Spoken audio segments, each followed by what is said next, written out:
Version of Chip Talks. We're going to talk about cancer today. We're going to go deep. We're going to talk about it in ways you've never heard it talked about. We're going to talk about it. We're going to talk about solutions. We're going to talk about things that you can do yourself through diet and behavior. And we're going to talk about hard, big effectors of cancer. So I'm really happy to bring this to you guys today. I couldn't get that out for some reason. But today's show is sponsored by FECO Playbook. It is sponsored by Operation Zero 2.0, which is happening here in Oklahoma. Both of those are efforts at cancer. If you have cancer or love someone who has cancer or recovering from cancer, if cancer has touched your life, you're going to want to know about FECO Playbook, and you're going to want to get involved with FECO Playbook. FECO Playbook is a national effort to stop cancer in its tracks, and we're going to win, boys and girls. We're going to beat this thing. So we're going to talk, and as always, we're brought to you by Neighborhood Nutrition and Clinic. That's where I'm broadcasting from today, our secret location in Ada, Oklahoma. And we offer True Medics nutritional supplements, so they are weapons in this fight against things like cancer. So here we go. Should be fun today. Oh, my graphic. So sorry about the graphic. We still got the blood graphic back there. We'll just jump right into things. That way we're not so graphic constrained. Okay, so we're going to talk about cancer today. By the way, just as a disclaimer, so I'm not suicidal in any way. I love my wife in my life. My wife and I have a very good relationship. We like our new situation here in Ada very much. We're very, very happy. So before we get into this, I just want to leave you with that disclaimer. So let's dive right in and talk a little bit about cancer. Well, the first thing to know about cancer is that it's a business, okay? So you have to think of cancer in terms of a business model. So it's a $100 billion business model. Now, if you're an evil rat pharma bastard, all right, and you don't have any ethics, it's, again, not in your best interest to solve cancer. It's not in your best interest to fund cancer research. And if you do fund cancer research, again, it's not in your best interest for that to culminate in any kind of conclusion. So we all wait for medical science to solve this problem, right? Researchers are researching cancer and medical science will solve this problem. And well, there's a lot of research out there and there's a lot of information about cancer, but yet no one is working on solutions. And there's more than enough information out there to come to the same conclusions that you'll get to, that I got to, through the course of this kind of presentation, okay? So, it's kind of bullshit that there's no cancer treatments, let's say. There's lots of cancer treatments, okay? And we're going to talk about those. There's lots of ways that you can help yourself either prevent cancer from ever happening or to address cancer if you have it. And we're going to talk about those. Okay, so again, $100 billion, though, that's what the cancer business is worth. And again, you just have to think of people's ethics and are they really going to, come up with a cure that gets rid of $100 billion in sales. You would hope that they would, but again, based on what we've seen over the last 3 or 4 years, I don't think it's going to happen, boys and girls. I think we're left on our own. We got to do this on our own. So cancer kills about 7.4 million of us a year. 1 in 3 of us, 33%, will develop cancer. So, I've sort of taken on autism as a personal mission. That's at 2%. Cancer is 33%, all right? It's a big deal if you want to know what kinds of cancer, mainly we're talking about. It's over there on the left in the graphic. Lung cancer is a biggie and breast cancer is a biggie. And the rest of them are also biggies, but those are kind of the major ones. So let's talk about those a little bit because they're kind of different, right? So cancer is different, and cancer is different depending on the tissue that it's in. Cancer is a disease of the soft tissue, so it likes soft tissue, you know, like kind of soft tissue, right? So like lungs and breasts and things like that. So this is kind of the progression of cancer in the lungs, and you'll notice that again it moves around, and it'll move around through your body, but it doesn't really do something as dramatic as breast cancer, and it doesn't metastasize, but it kind of does in its own way. But it's more of a, let's say, localized cancer. It's not going to be systematic. It's not going to affect you in a bunch of different ways. Something like breast cancer, when cancer metastasizes, what that means is that cancer basically moves, and you can see that in the green arrows there. This is showing lung cancer is metastasizing, of course, but it doesn't metastasize quite in the same way breast cancer does. But these cancers move around. So, you know, they are looking for an opportunistic host. Once they find a host, they're going to set up their little fort, their little home, and they're going to do what we all do. They're going to try to reproduce. And as they try to reproduce, you know, they move around. So they're able to move around. But this is, oh, and by the way, and I'll, you know, talk to you guys about this, but cancer is alive. Cancer is a, you know, bacterium, virus, fungus, however you want to look at it. But cancer is a living thing. And that is a very important distinction that, you know, medical science hasn't made yet for whatever reason. But there's no question cancer is a living thing. And it just by virtue of how it reproduces here and wants to move around, it's not like your body's doing that. Hey, I think I'll move cancer to my brain and to my bones and all that. That'll be fun. No, sorry guys, your body doesn't work that way. God is a perfect engineer. Your body is always striving toward perfect.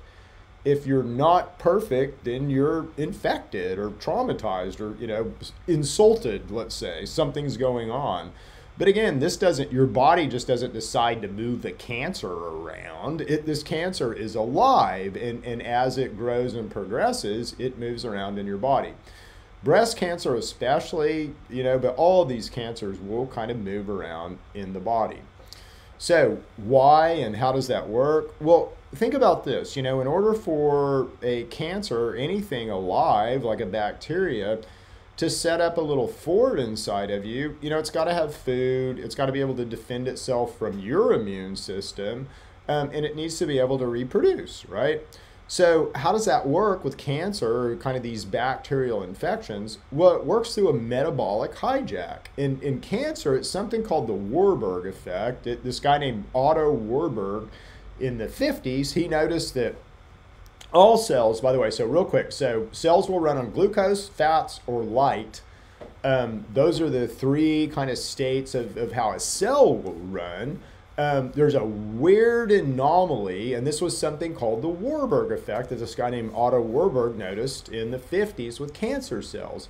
And that's most cells, how they flip sort of between these states. So all cells will run on glucose. So if you load up glucose around a cell, it's going to fire up and it's going to run.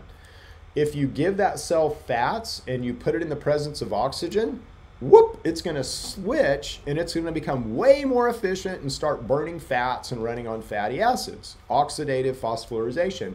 And that's a way more efficient way to run a cell. Well, for some reason in cancer, the cancer hijacks a cell, and this again is another just indication that cancer is alive, but it hijacks a cell and it changes the metabolic situation of that cell to be not efficient, right? So kind of like running on glucose, but worse than running on glucose. So it's this state kind of in between glucose processing and fat processing that even in the presence of oxygen, these cells want to run on glucose, okay? And it's super inefficient, but it looks like a way that your cells, when you're proliferating cells, they sort of go to this mode because they can do things really, really fast, even though it's inefficient, and they don't have to burn fats, while they're doing it. They can use the fats for other things like amino acids and junk like that. So anyway, it's advantageous to the bacteria, it's advantageous to the cancer to hijack your cell and change the metabolic situation of the cell to be this thing on the right called the Warburg effect. Now, what does that do? If you notice the arrows on the right, well, it basically, the cell is still, so a normal cell on the left is running on glucose. You can see that up at the top, glucose coming in through the glut receptor that makes pyruvate and lactate. Lactate gets recycled within the cell. And then sometimes that pyruvate goes on to be fatty acid processing. So you can see on the bottom left, the fatty acid processing is 38 units of ATP. And the normal sort of no oxygen sugar running is 2 moles of ATP. So you can see kind of the efficiency of what's normal is. So anaerobic glycolysis is sort of what you normally do just in the presence of glucose. Again, if I give you oxygen, you've got fats, then you're going to oxidative phosphorylate. And that's what, 17 times more efficient. It's even more efficient than that in some cases. So that's normal. Abnormal is, again, cell, even in the presence of oxygen, he still stays over here and he wants to run on glucose. Now, the other abnormal thing is these cells produce a lot of lactate, okay? So lactate is something that's in milk, but lactate is also an output of cancer cells, and lactate is an acid, lactic acid, and so this changes the pH around that cell, and the pH becomes a lot more acidic around that particular cell that is under this kind of hijack. So what else do they do? Well, again, so this is the way that they sort of set up their little food home, you know, so they hijack this metabolism of cells where they'll eat glucose and glutamate. What else do they do? Well, they have to hijack your immune system, otherwise you're going to kill them. I mean, you've got a protein that we'll talk about in a little bit called P53 that will kill cancer. Yeah, you've got 2 ways to kill cancer, both of which you turn off when you eat, but we'll talk about that in a second. But you've got lots of ways to kill cancer cells, and you've got lots of ways to tell those cells to die, to kill the insult, let's say, to kill the bacteria. Got lots of ways to do that. So, but in order for me, if I'm a bug, if I'm a bacteria or a cancer cell, in order for me to set up inside of you, I've got to hijack that, right? I've got to be able to fool your immune system or break your immune system in some way where you don't kill me. And that's exactly what happens with cancer and other bacterial infections, is they hijack basically our immune system. So I want to compare, and I want to just kind of get in you guys' mind, that cancer infection and a bacterial infection are the same thing, okay?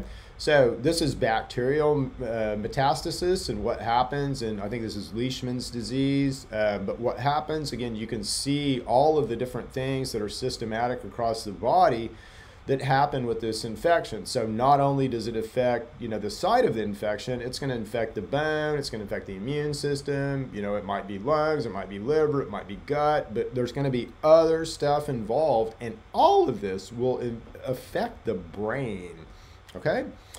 All right, so that's just a little groundwork about kind of what cancer is. We'll circle back to that in a second too. But what causes cancer? Well, so a couple of things, right? So cell mutations absolutely cause cancer.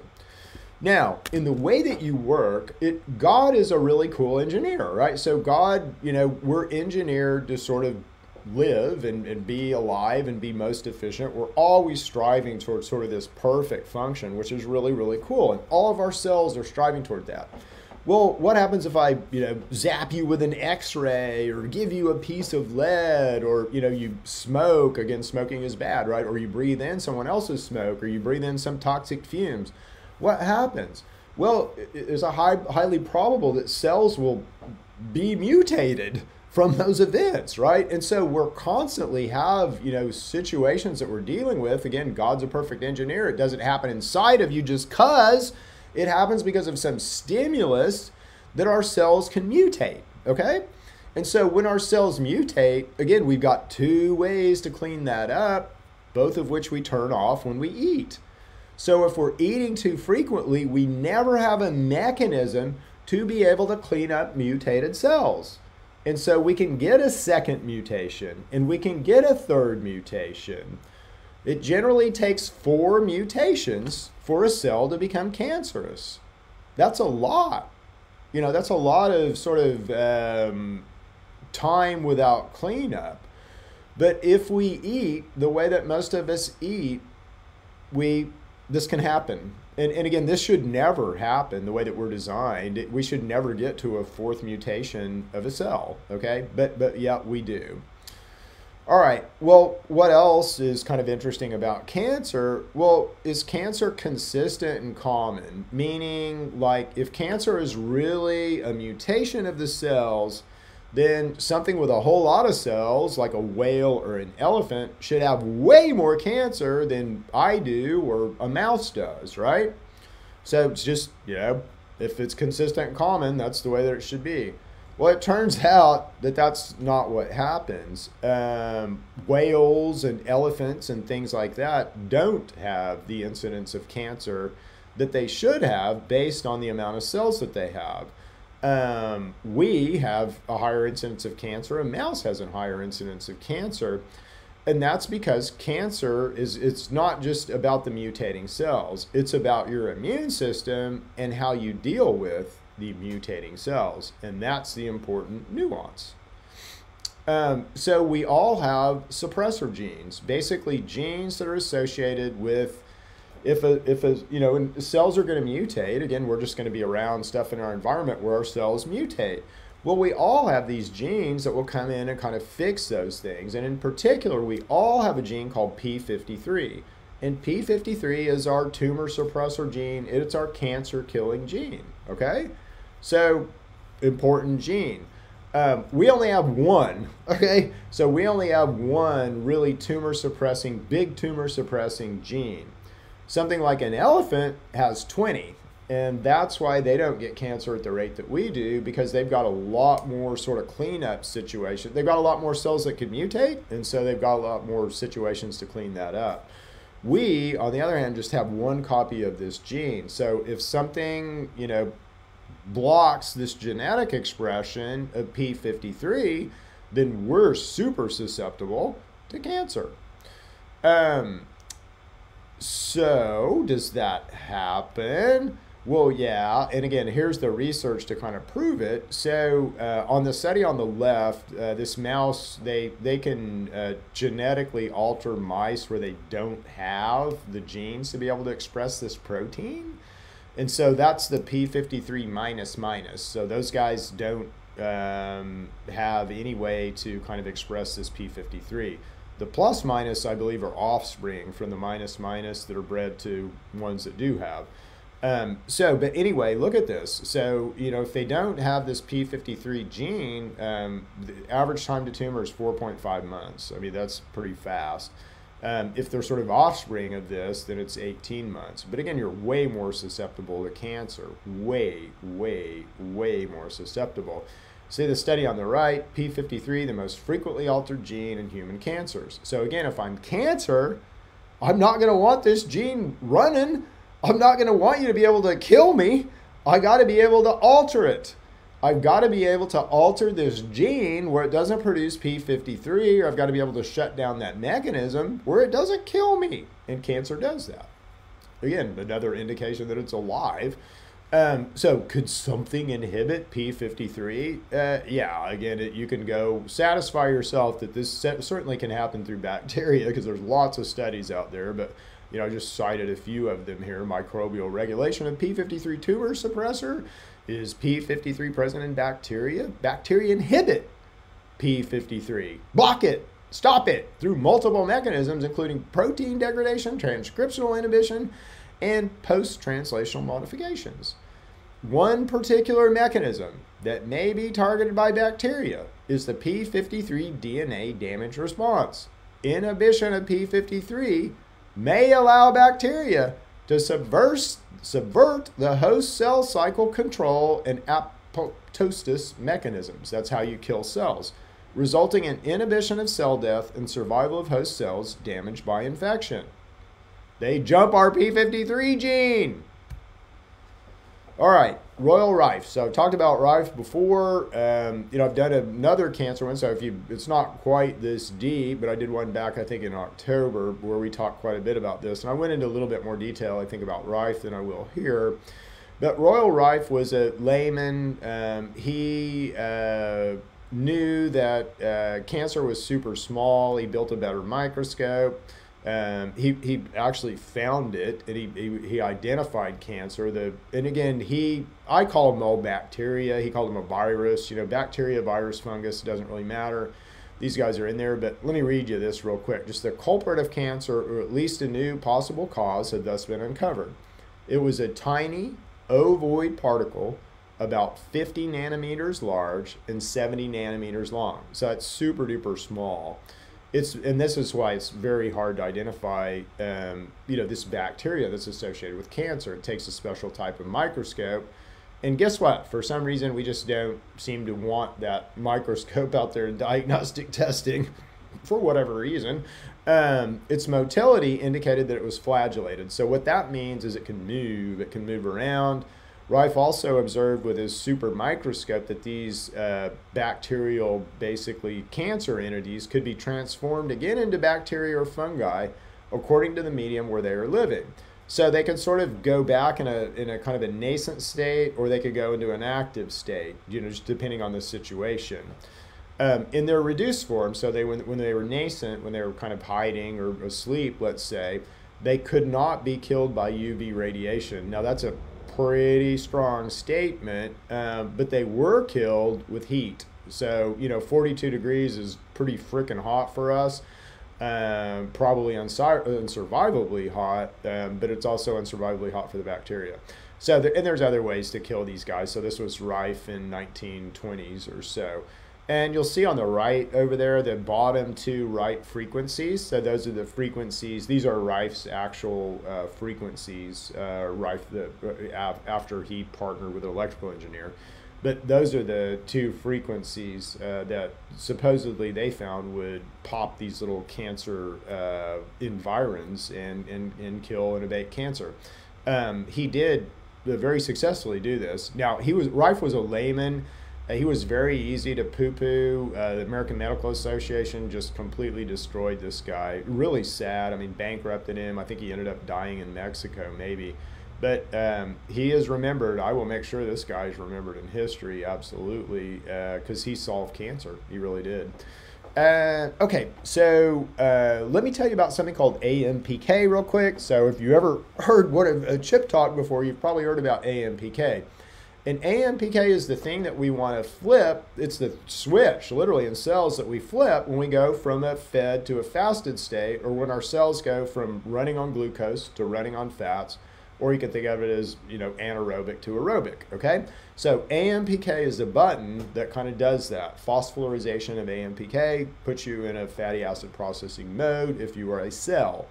Well, what does it have to do with P53? Well, it turns out if you push AMPK, you also push P53.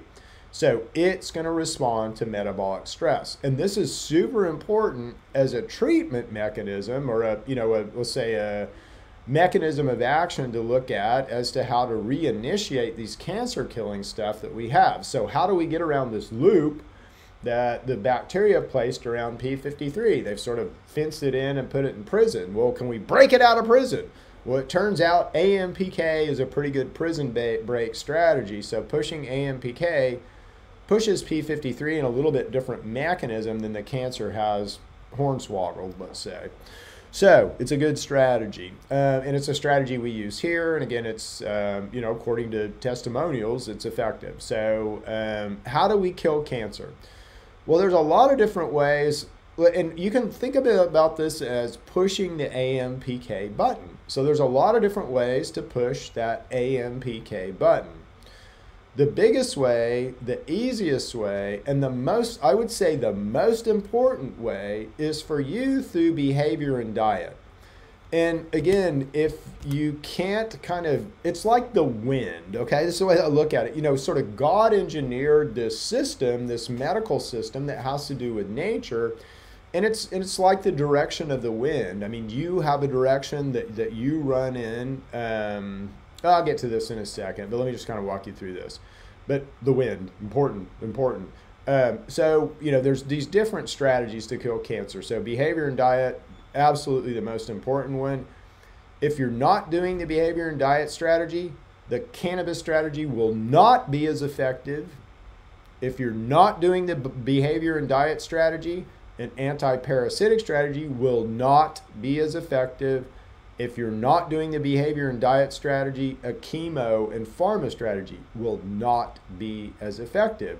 If you are doing the behavior and diet strategy, all of these things will be more effective. And that's why it's so important to talk about.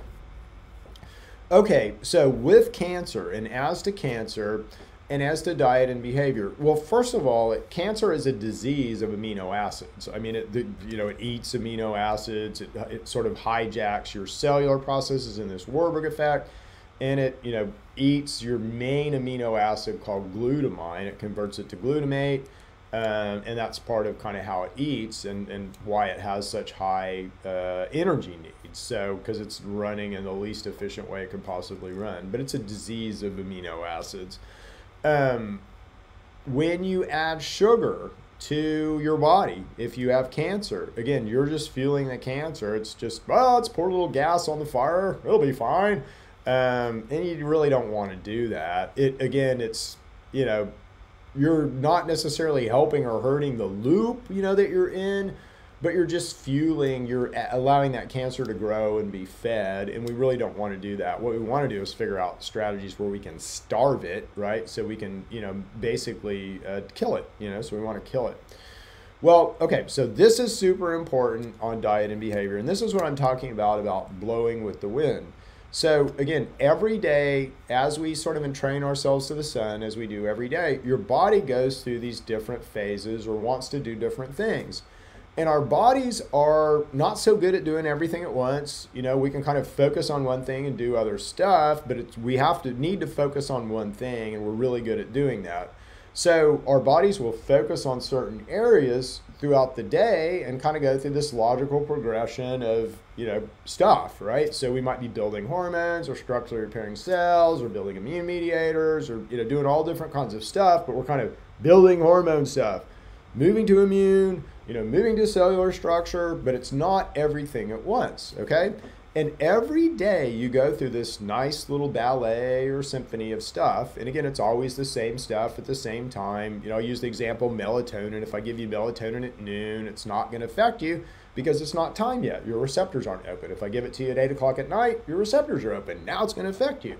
So we go through this dance every day that's super important, and it's just, part of who we are and kind of how God designed us, if you will. The most disruptive thing that we do every day, the most harmful thing that we do to ourselves is eat. Okay? When you eat, you have to stop this symphony. You have to stop the ballet, you have to stop the music, and you have to focus in. Again, you can't do everything at once, so your body has to focus in on the meal that you just ate and deal with the meal. And it takes a lot of energy to do this. And again, at what cost? What happens? Your immune system goes down. Boop. Your 2 ways to fight cancer turn off. P53 and autophagy. When you eat, you turn them off. And you turn them off for 5 hours, okay? What else happens? Well, when you eat, your insulin goes up, your blood glucose goes up. Now, what does cancer eat again? We don't want blood glucose to go up at all. Our ketones go down. Ketones are what we use when we haven't eaten as glucose. Cancer can't eat a ketone. Cannot. Our metabolic rate goes down because we need to kind of go to sleep and deal with what we just ate. Anabolically, our protein synthesis goes up, our cholesterol synthesis goes up, our gluconeogenesis goes up, our de novo lipogenesis goes up. So we're not dealing with fats in it. We're sort of using our fats to build things, right? So when you're in a cellular process, this is kind of, you got to do this. You got to be able to build stuff. But as far as cancer and as far as our immune system, eating is not your friend, okay? So this is why we talk so much about fasting if you have cancer. So what happens if you're in a fasted state, so 5 hours after you eat? Well, first of all, you turn on 2 ways to kill the cancer, P53 and autophagy. So autophagy is the way you clean up mutated cells. P53 will directly kill the cancer. So you want those 2 guys on. and you want them on as long as possible during the day, right? So if you can eat, let's say in a 4-hour window, 5 hours of processing, that's 9 hours. You got 15 hours of those two guys being on. That's what we want, boys and girls. That's what we want. Now, look at this. Insulin goes down when we're in a fasting state. Our blood glucose, food, goes down. Ketones go up. They can't eat ketones, boys and girls, and that's what we want to be running our bodies on. Not glucose, but on ketones. The other thing that happens, autophagy goes up, which we talk about, gluconeogenesis goes up, and lipolysis. Now, by the way, when you start researching these gluco and lipo things, you're going to have to go to the dictionary a lot because they're not, let's just, in fasting, you're running on fats. You're still kind of running a little bit on glucose, but you're mainly running on fats. In a fed state, you're running on glucose, just like you do in cancer, okay? So you're kind of helping the cancer when you eat. So we want to minimize eating. Intermittent fasting is the way to go. Now, again, if you're eating all the time or eating more than 5 hours, you're always going to be in a fed state. How am I going to help you lower your blood glucose if you won't help me, by sort of blowing with the wind? Okay? So when I talk about blowing with the wind, that's what I mean. Every single strategy that we're going to talk about from here will work far better in a fasted state. Okay? So super important, because again, if we're in a fed state, stuff's just not going to work as well.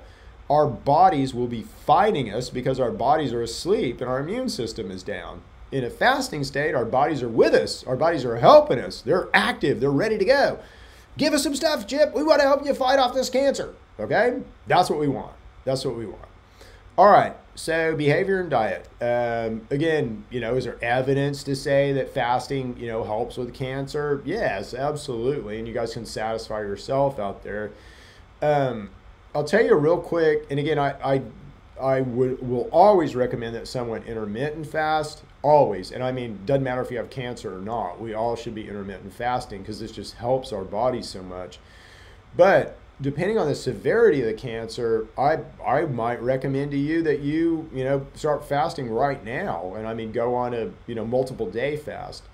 And the reason for this is it takes about 2 days, so about 48 hours, for you to burn through all your glucose, all kind of the circulating glucose that we have.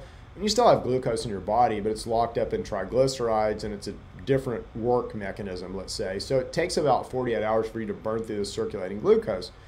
When you do, what happens is your body, because you have organs that want to run on, let's say, those quick fuels like glucose. So your brain wants to run on a quick fuel, your liver wants to run on a quick fuel, I think your kidneys want to run on a quick fuel.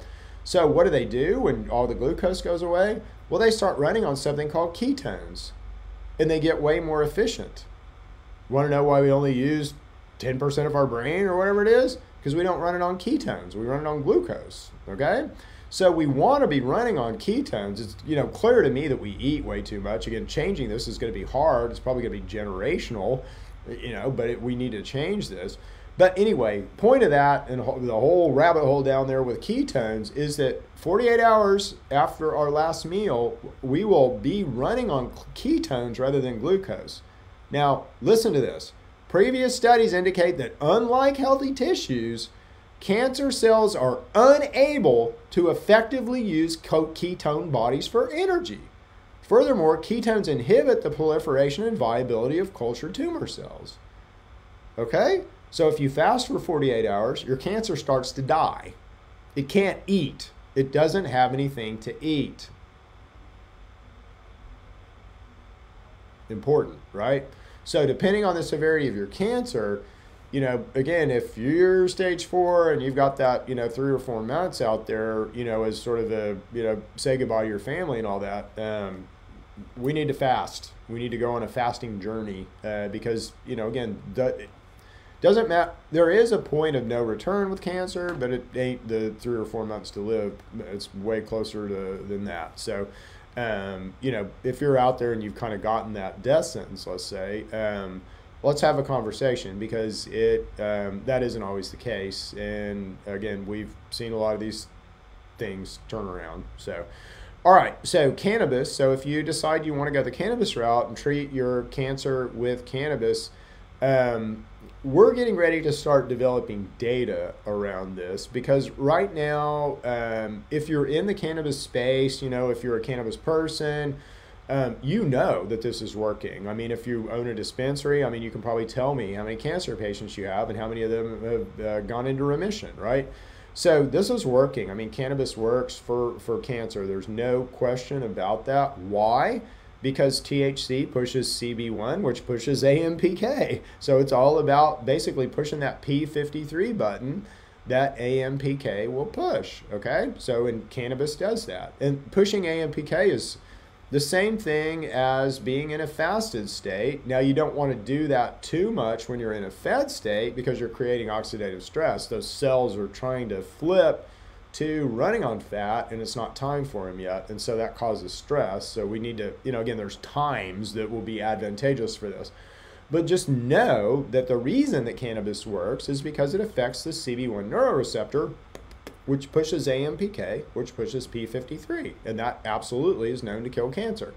So we know this anecdotally from the, if you're paying attention in the cannabis market at all, it's just, people are recovering from cancer all over the place. But there's no data yet. And this is what frustrates me. It's like, I try to talk to some, New England Journal of Medicine people. Some will find that funny based on past phone calls. But New England Journal of Medicine people, we go talk to them, right? And they're like, oh, well, where's your data? It's like, well, it's everywhere. It's anecdotal, but it's, you can talk to these people. It's not science. Okay. Well, we're getting ready to do some science, friends, so we'll get some data. We'll satisfy the old New England Journal of Medicine folks pretty soon. And again, it won't be just with cannabis. It'll be with all these modalities. So, other natural products. So you've probably heard, hey, my friend, took apple seeds and they recovered from cancer using apple seeds. Well, yeah, because cyanin hits CB1, which pushes AMPK. What else does this? Well, Restorol does this. So this is red wine. So if you want to know, why red wine might work or help with cancer. Now, all you cancer patients, don't go out there and say, what? Chip said I could drink red wine? No, it's got sugar in it. Don't do that. But you can get the resveratrol, and again, you can take this as a supplement. This also pushes AMPK. It also helps with another genetic structure called sertins, which are, what kind of help us clean up DNA damage, which is, helpful with cancer. So resveratrol, super duper duper duper duper good thing to take. And again, do others do this? Well, yeah, turmeric does this. Curcumin and turmeric push AMPK, and this is why, you get some, my cancer really got better when I took turmeric, okay? All these together, again, are blowing with the wind. That's what I'm talking about. Let's throw the kitchen sink at her, Billy. So that's what we're going to begin to start doing here in a kind of consultative way, and then also a supplement way at Neighborhood Nutrition. So we're going to turn up something called Treat the Cause pretty soon. We're going to go at this directly, and we're going to be loud and proud about it. We're going to be careful what we say, because we are not medical and we can get in trouble.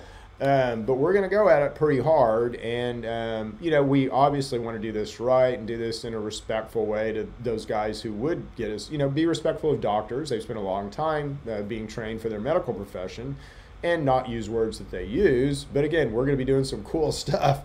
Anti-parasitics. So you guys I've actually been in the news in a story about the Edmond man who cured himself of cancer using fenbendazole, vitamin E, and CBD. I was part of a news story in that, where I was asked if it was the CBD, and I said, no, it wasn't. CBD alone won't kill cancer. It will help with some of the symptoms, but it's not going to push AMPK, let's say. It might help with things around AMPK. What does push AMPK? Fenbendazole, which is what the guy was taking. So he was taking a dog dewormer. The bendazoles are what they call anti-parasitics, anti-helmetics. They're dewormers. They're anti-parasitics. And guess what? Because cancer is alive, it is a parasite, they work. They help with it. So ivermectin, we'll remember that from COVID days, which is another parasite that's alive. And again, ivermectin helps with that. So, but fenbendazole and menbendazole. So all of these guys will push that AMPK button and also help with cancer, okay? All right, so that's about it. So I do want to tell you guys about treat the cause, but let's just talk about kind of what cancer is. So, you know, Rife found that cancer was bacteria. I am absolutely seeing that same thing. You know, you can prove that about 100 ways from Sunday, you know, in sideways ways. The fact that pharma isn't coming out with a microscope and saying, we've found that cancer is a bacteria. Again, they don't want to jeopardize their $100 billion model, do they? And by saying that cancer is something alive and something that we can see in a microscope and kill, rather than something mysterious that only they know about and that only they can treat, is not in their best interest. All right, how is cancer caused? A weakened immune system allows the bacteria to develop. So again, we go through constant phases of when we're, you know, really strong in our immune system or really weak in our immune system. When we're weak in our disease is about the immune system, guys. It's just about the strength of your immune system. If you have a weak immune system, you're going to have disease. That's just it. Because again, you're going to drop your shields. You're going to get infected. Bacteria are everywhere. Every time you take a breath, every time you move, every time you touch something, you're getting exposed to bacteria. If your immune system is low, they're opportunistic. They're going to invade you. They're going to infect you. They're going to take up a root. They're going to build a little home. And again, if it's cancer, it's going to be cancer. It's going to be in soft tissue. If it's in your immune system, it might be autism or other things. Disease will just be a manifestation of bacterial infection. And again, I'm seeing that 100 ways from Sunday. Metabolic syndrome is kind of something that we do to ourselves, but again, it, you know, still related to all this. Who's at risk for cancer?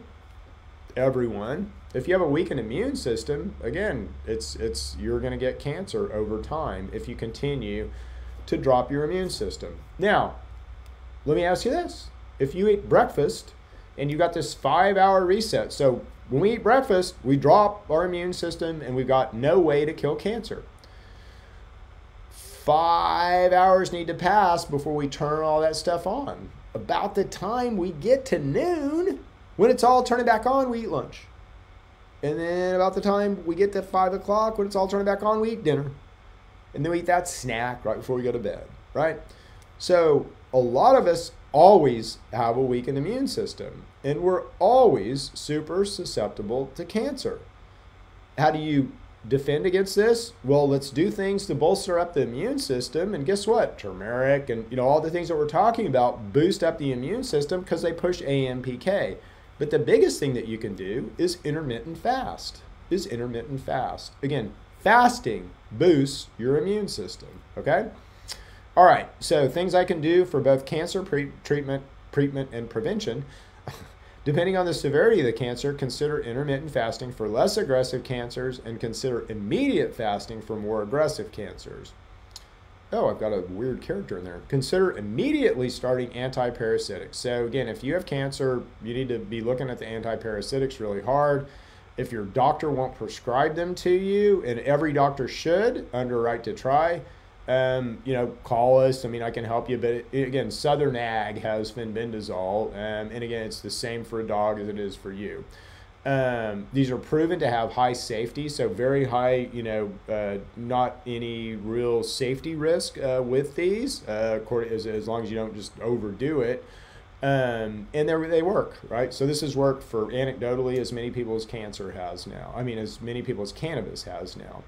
The other thing that I would suggest is getting a medical marijuana card and following the FECO Playbook strategies. So again, all of these things combine, and then also, you know, looking at supplementing with natural products, and we'll have some supplements out in and for Treat the Cause. So Treat the Cause will be a special silo within what we're doing that will be cancer focused, and we'll have special supplements that are, you know, kind of focused more on the things that we think need to be done for your body to help your body heal the cancer over there. So anyway, that's about it for today. I hope you guys have enjoyed this version of Chip Talks.